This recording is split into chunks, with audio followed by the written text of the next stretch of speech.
While the Summer Olympics are in full swing in Rio, this week we're looking back 40 years to when the U.S. team gathered here at Plattsburgh State to get in some last-minute training and hear words of encouragement from President Gerald Ford before heading across the border to the 1976 Summer Games in Montreal.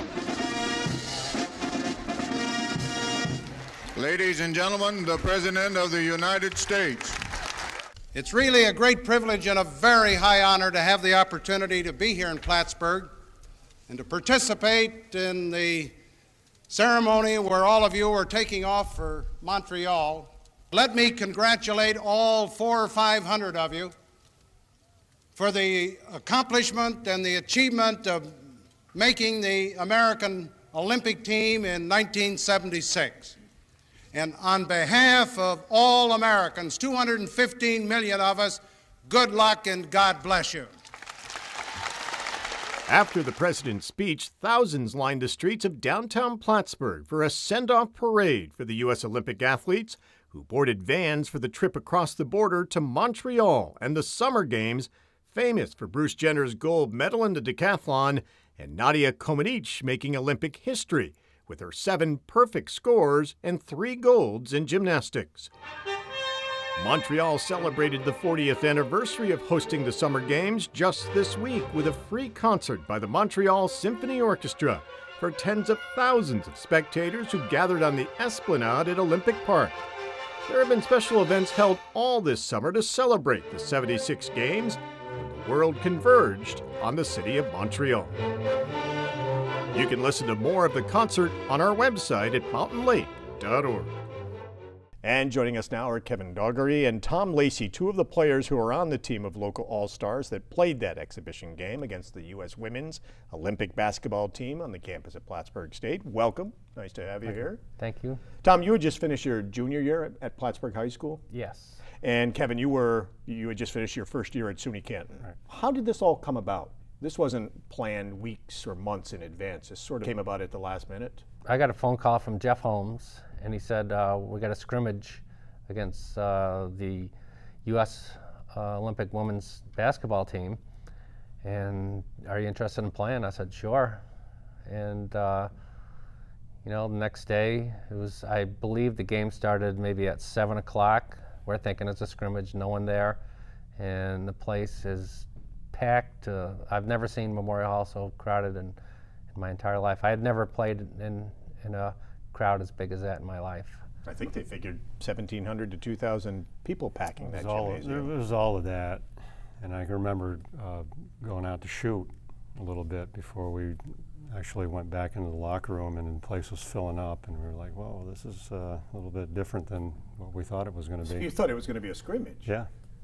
And 1 day's notice, no chance to practice or anything? None of that. No. So when you walked out on the court and saw some of the best college players in the nation, what goes through your mind?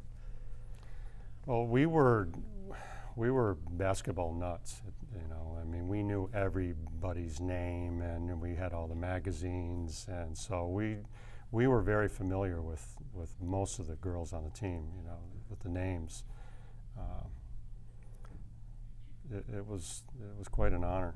Well, if it was pitched as a scrimmage, how long did it take after tip-off for you to realize that this wasn't just a nice exhibition game for the crowd? Once we got out there and we were warming up, we knew it was going to be a real game. And I remember that before we went out, we were in the locker room, we kind of got together and said, we're not losing this game.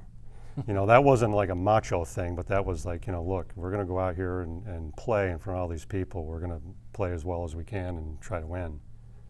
Yeah, you rose to the challenge. That's what. Sure. Well, we wouldn't have been doing them any favors if we went out and didn't play as hard as we possibly could. Nancy Lieberman, Ann Myers, Pat Head, who everyone now knows as Pat Summitt, some of the best players in the country. What was it like going up against them? I remember them being very, very fundamental and very disciplined. Obviously, they'd been practicing for quite a while together, but they didn't make mistakes. They might not have been quite as quick or in some instances not as strong, but they could really play. They could really play. They were good. Passing skills were phenomenal. And did the crowd factor into it at all? I mean, was that at all intimidating you to have that many people there watching this game? I kind of always enjoyed playing in front of crowds. I mean, that's part of the buzz you get from, as being a player. If you get a good crowd there, that really, kind of can pick up the intensity quite a bit, and it was exciting. There's no doubt about it. They were not rooting for us, I can tell you that. No.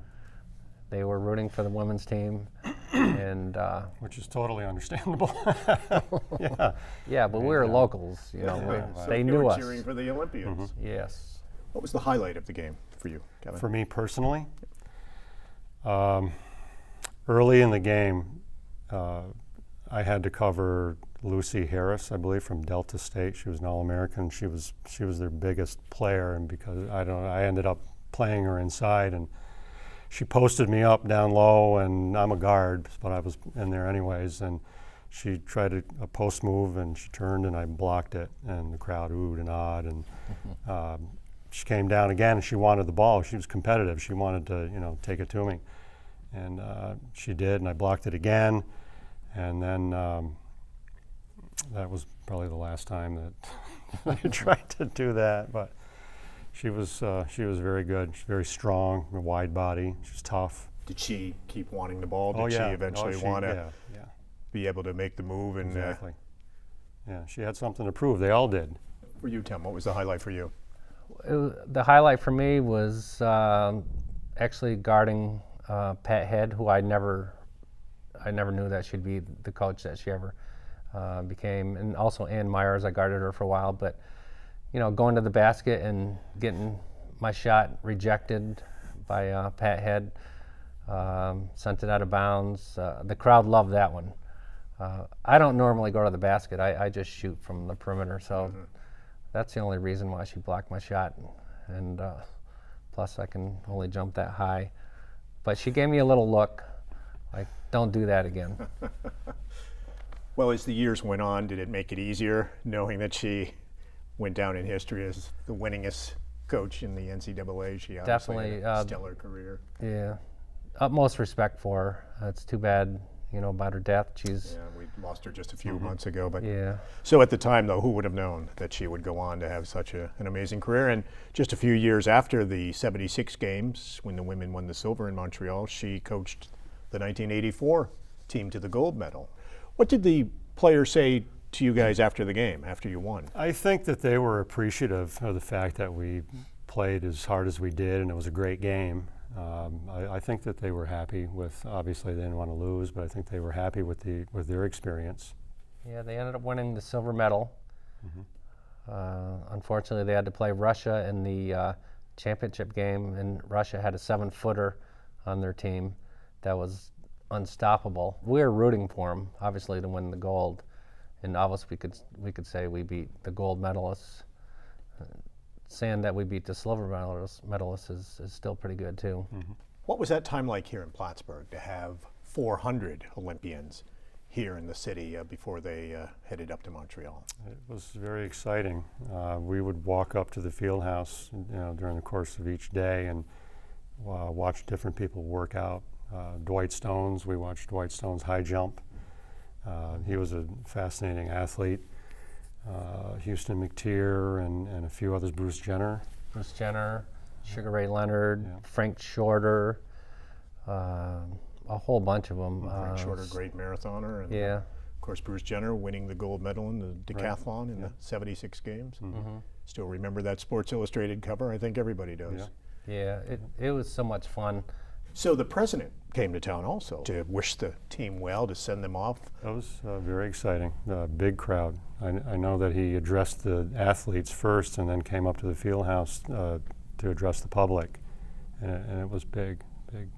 When I saw Air Force One come in, I knew it was a special moment in Plattsburgh. You could see it flying into Plattsburgh Air Force Base, and then he came and he spoke at where the dorms were, where all the athletes were staying, and then he went up to the Fieldhouse and spoke. And you both went on to coaching careers. Tom, you coached the Clinton Community College team back in the mid to late '80s. Yeah.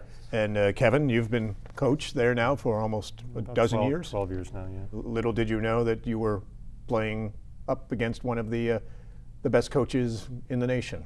Absolutely. The stats that she has and the NCAA championships, she goes down as one of the best coaches in history. Oh, there's no question. Men or women. No question. Utmost respect for her. It's something I'll never forget. Never. So. Well, we thank you for coming in and sharing your memories with us. Tom Lacey, Kevin Dougherty, thank you very Pleasure. much. Thank you very Thanks, much. Tom.